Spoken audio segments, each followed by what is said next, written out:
So today we're going to talk about the birthstone for the month of May. It's emeralds, as you can tell right in front of me. Emeralds are, by definition, a green beryl variety. So they belong to the family of beryl, but they're the green end member of that family. So that eliminates like the red beryl, which is red, obviously, not an emerald, but it's very closely related to emeralds.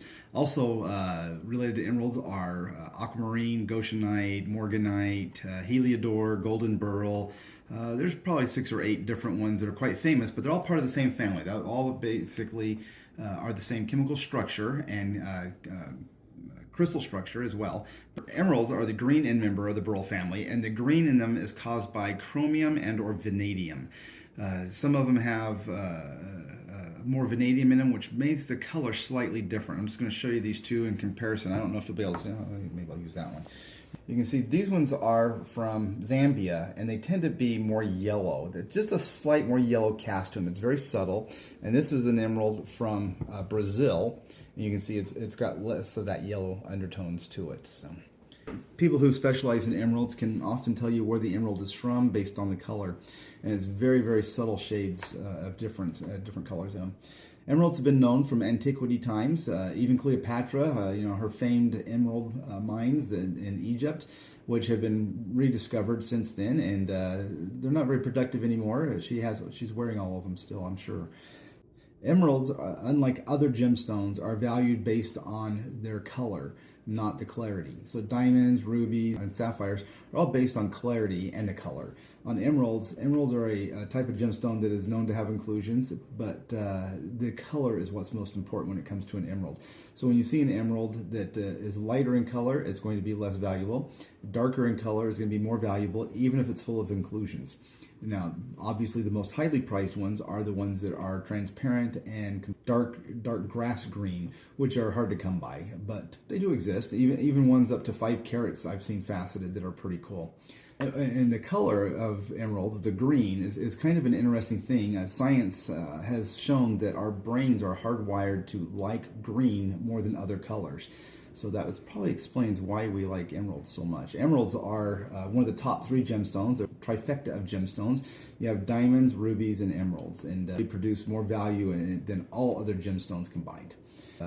So you have red, white, and blue. No, red, white, and green. Close. So we're getting there. Close. I guess if you had a blue emerald, that'd be aquamarine. So emeralds are found all over the world. The most famous emerald mines today are probably in Pakistan and China.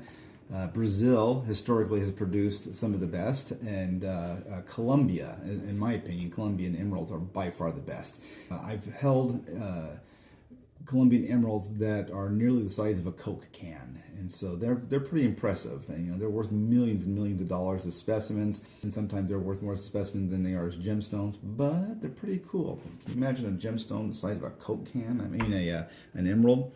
So here in front of me, we have some emeralds from around the world. This one is from Colombia. So I can't afford the Coke can sized ones. This one's a really big sized one. So there's great debate of whether what's called an emerald and what's not. Emerald, like I said, is beryl, and this is a beryl crystal, and it's green if you use your imagination.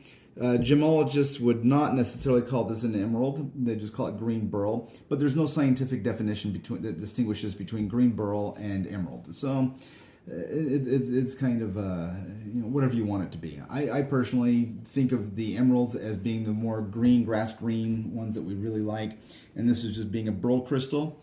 But it can go either way. You can call it anything you want. So.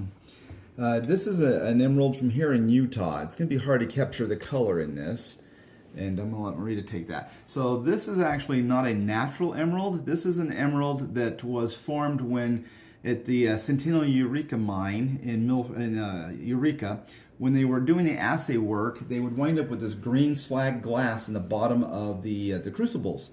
And they didn't think anything of it. They just dumped it off to the side and threw it away. You used to be able to find these all over the dump. And somebody finally did an analysis on them and found out that the chemical composition is that of an emerald. It's the same as beryl, although I think the coloring agent in it might not be chrome. It might be beryllium and vanadium, which are found there. Either way, regardless, not a natural emerald, but an emerald from Utah. Utah's also got a natural deposit of emeralds up in the Uintas. It's very hard to get to. It's kind of a hidden spot. Very few people know about it, but it produces some very high quality emeralds that are gem grade. Here we have some emeralds from Brazil.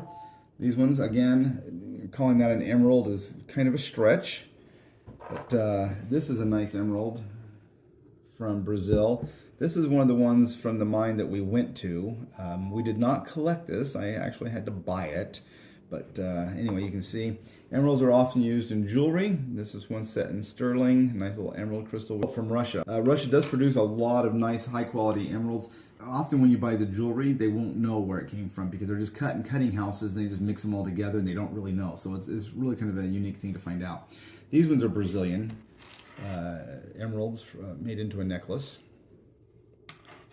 All right, well, thanks for watching. For always being kind, and thank you